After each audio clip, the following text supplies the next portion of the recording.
زيك فان علي صوتك. نحب أنا نعلق على خطاب البارح. في الحقيقة خطاب الوزير الأول ما حلش المشاكل، بالعكس زاد عمق الغموض وزاد عمق الانشغالات معناها نتاع التوانسة. احنا نعتبروا أن الوزير الأول حب يقدم للتوانسة اليوم الأمور وكأنها محور الحالة السياسية في تونس هي مشكلة نوخروا ولا نقدموا الانتخابات. ما هي تقديراتكم الانشغالات نتاع التوانسة؟ أنا مش خلينا نكمل فكرتي. لا بالنسبة لنا احنا مسألة هذه الانتخابات 24 نعتبروها مسألة جزئية في المشهد السياسي الراهن. والمعركة الحقيقية ما هيش حول الموعد. احنا نحب نقول لك حاجة، حزب العمال طلبنا نحن بالتأخير، ولكن كان غدوة تتعمل الانتخابات احنا مش نشاركوا فيها. اليوم شنو نحن في الشهر؟ اليوم 9 مايو، عملها نهار 10 مايو احنا مش نشاركوا فيها. نحن نعتبر المشكلة مش لهنا. المسألة من ناحية نحن كيفاش نحللوها السياسية.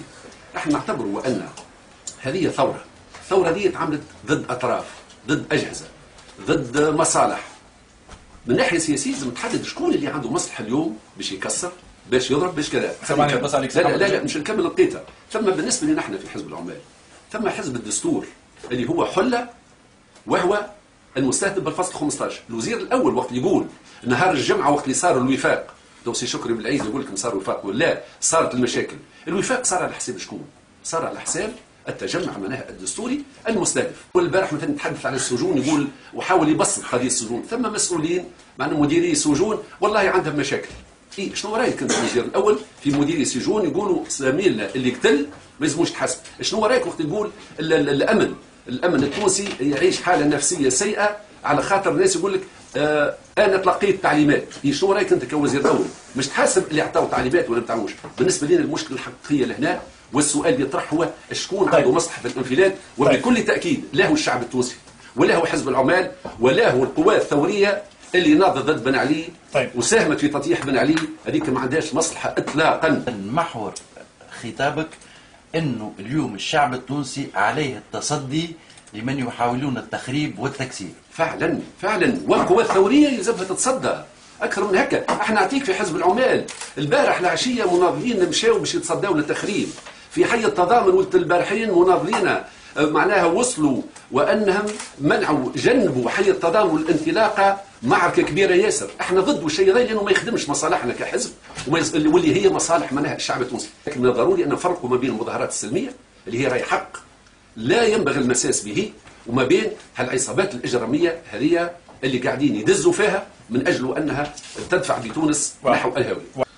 بل هذاك انا نحب نسجل مستوى الاحباط اللي اصابني بعد الاستماع الكلام الوزير الاول. انا كنت منتظر في خطاب للتهتئه، خطاب عقلاني، خطاب مسؤول، خطاب نتاع رجل دوله. لسوء الحظ سمعت خطاب فيه الكثير من التضليل وخطاب للفتنه وخطاب يساهم وين خطاب للفتنه؟ انا جاي وخطاب يساهم في احتقان اكبر. لما يقع إلقاء التهم جزافا وكيفما اتفق، الجمهور والشعب محتقن بطبعه ويعيش حالة خوف وبدون ما تسمي الأشياء بأسمائها. ايش معناتها؟ يعني هذا توسيع دائرة الشك والقلق عند الناس. نعطيك مثال بسيط. ثم واحد حكى على البكالوريا تتأخر وما تتأخرش قبل السيد باجي قايد السبسي، وكأنه يقول للمخربين وعندكم ملف جديد يخدموا عليه.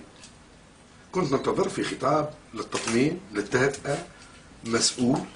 كنت ننتظر في خطاب يقول لنا راهي البلاد لاباس وراو نجموا نتعاونوا على غلبان هات الانفلات الامني المبرمج.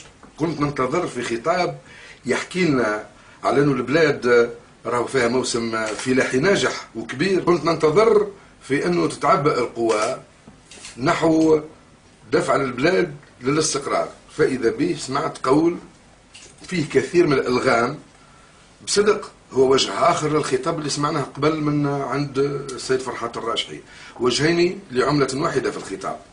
لما يقول سي الباجي راهي المساله مربوطه بتاخير الانتخابات، مش صحيح. نحن كحركه كنا من المتمسكين ان تجرى الانتخابات في 24 جويلية، لكن ثم سؤال يطرح: ايش عملت الحكومه هذه باش الانتخابات تتم في 24 جويلية؟ حتى شيء. إذا كان ثم طرف دقيقة بربي ما خلينا نقف عليها، هذه مسألة حساسة لأنه هذه أباطيل وأضاليل. اذا كان ثم طرف ما قدم حتى شيء باش الانتخابات تم في 24 جويلية، اذا كان ثم طرف مارس العرقله، اذا كان ثم طرف بقى خلانا نناقشوا في الفصل 15 شهر كامل، هي الحكومه. الحكومه هي المسؤوله على تاخير الانتخابات لانها لم تقم باي مجهود في هذا المجال. راي الناس اللي خربت في العديد من الولايات معروفه بالاسم واللقب، اللي فتحوا السجون للمجرمه باش يخرجوا معروفين بالاسم واللقب. شو تستنى سي شكري باش تقدمهم الناس؟ او شو نستنى في انه الحكومه تستجيب لطلبنا في ضروره فتح بحث تحقيقي قضائي مستقل وتشارك فيه الرابطه التونسيه لدفاع عن حقوق الانسان والهيئات المستقله ذات السلاح وذات المصداقيه، باش نحن ما نتهموا حد هكاكا، باش تحدد لنا شكون المسؤولين وخلي تقدموا للقضاء، والبلاد الكل تكون وراء قضائها المستقل لمعاقبه ومحاسبه كل من اذنب واخطا وحرق وخرب. انه البلاد ما عادش تقدر تتحمل حاله الانفلات السياسي والاعلامي الحاصل الان. واللي الان الموضوع في الميزان هو مستقبل تونس. ومستقبل ثوره تونس وطموحات الشعب التونسي واهداف الناس اللي ضحات من اجل التغيير ومن اجل مواجهه نظام الاستبداد والفساد برواحه وبتضحيات كبيره وكبيره جدا. كي تبدا مصلحه تونس في الميزان، المنقاله نتاع الحسابات السياسيه لازم توقف. ما عادش تتحرك خلاص. توقف وتوضع منقاله وحيده اسمها منقاله تونس وبوصله تونس، وتتعدل كل مناقله على مستقبل البلاد. دورنا هو انه نساهم في وضع حد لهذا حالة الانفلات بمواقف واضحه وصريحه.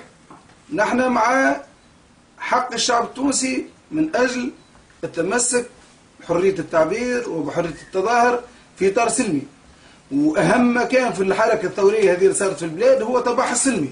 ثم اوساط امنيه، ماهوش الامن الكل، ومره اخرى نوضح راهو ماهوش الامن الكل، عندنا اوساط امنيه ما عندناش فيها ثقه. نعطيك سي ابو بكر مثال بسيط، معايا سي شكري بالعيد، القضيه مالها نتاع سليانه. القضيه نتاع سليانه ناس تتوقف مخربه في نفس العشيه. انا كلموني حتى بعض الصحفيين يقول لي هاو حزب العمال فيها. بعد يتشدوا مناضلين لا صله لهم بالجرائم هذه، يخرج اخبار شدينا خليت عندنا المعطيات. وبعد مواطن قال راهو البوليس قال يقول راهو من سامحني ما زالش تو المناضلين هذا ما ظهروا منين؟ من حركه الوطن الديمقراطيين. البارح سي الباجي يقول كاتب عام نتاع حزب. انا اليوم كلمني قداش من الصحافي قال لي نتاعكم احنا معناش كاتب عام في سليانه، كاتب عام نتاع الحزب الديمقراطي. يبحثوا عليه مش في علاقه بهذيك، في علاقه بشكل اخر، يسميه يقولوا الكاتب العام نتاع الحزب الديمقراطي باش الناس يعرفوا اللي راهو الحزب الديمقراطي مع الانتخابات نهار 24. اي السيد هذا المعني بالامر يجي وينهار قدام التحقيق ويقول البوليسيه قالوا لي اتهم باطل الناس هذا باش مخرج. هذا ما يستحق تحقيق ولا ما يستحقش تحقيق؟ في سليانه اللي السيد الوزير الاول ما يحبش يقول لنا الحقيقه، يحب يخليها في الغموض باش يزيد يشعل النيران. لو كان قال الحقيقه اللي يعرفها، تو يعرف شكون اللي جاوا ضد الحرق والنهب والتخريب، وتو يعرف وقت نفتحوا بحث قضائي مستقل تو في سليانه يعطوه بالاسم واللقب والمسؤوليه. طيب. شكون اللي خربوا حرق؟ مطلوب الان زوز حويجات. ثم جمله من الاجراءات لابد ان تتخذ طالب بها الشعب، محاكمه اللي تورطوا في التعذيب واللي تورطوا في القتل واللي يستولوا على الاموال العموميه، لابد من التسريع فيها. هذا تدخل في شؤون القضاء. لا لا لا لا مش تدخل، نحن ما طلبناش فهمتي تدخل، بالعكس، لانه القضاء الان يتدخلوا في شانه من جانب اخر. لا نحن طلبنا بانجاز هذا المطلب وتحقيقه، لا اكثر ولا اقل. اثنين، انتم كمحامين تعرفوا انه هناك العديد من الايقافات والقضايا الجاريه. لا هي ما فما برشا لم يستمع اليهم، فما برشا لم فهمتي ولا توضع. وقت اللي تجي تقول لي راه ما فماش قناصه، ومره راهو ثم، ومره راهو شدينا في القصرين، ومره ما شديناش، والاحداث راهو شدينا 70 نقول لك فينهم بعد ما نعرفوش، وقت اللي نقولوا فهمتي الناس فرة من السجون الى اخره. هذا يثير قلق المواطنين. نحن مطالبين بالشفافيه والوضوح في النقطه هذه واستكمال الاجراءات الفعليه. النقطه الثانيه وننهي بها في النقطه هذه، نحن نطالب بالتالي، نطالبوا بخطه طريق حقيقيه باش نعرفوا شط الامان وقتاش نمشوا للشرعيه. لانه اليوم يحكيوا على انتخابات نهار الكل نهار 24 جويلية بدون انهم يبذلوا اي مجهود لا صغير لا كبير باش ننجزوا الانتخابات نهار 24. شكرا. اللي نحن متمسكين تنجز في 24. المفروض بما فيها لهنا في موزاييك انكم تجيبوا الوزراء وتجيبوا جماعه الحكومه وتجيبوا سي الباجي قايد سبسي مع احزاب.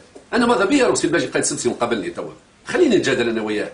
وانا هو نقول لك من موزايك، انا اطالب بمناظره مع سي باجي قايد سبسي في التلفزه الوطنيه او مع من ينوبه سي الباجي. يا سي الباجي انا نوجه لك دعوه، انا مستعد لمناظرتك امام الشعب التونسي، وخلينا نفرشوا الكوارت الكل ونفرقوا الرمانه، وانت تتحمل مسؤوليتك وانا نتحمل مسؤوليتي امام الشعب التونسي. يزيد من العموميات، يزيد من الكلام هذايا، يعني تونس تحب تتقدم والشعب التونسي يحب يتقدم.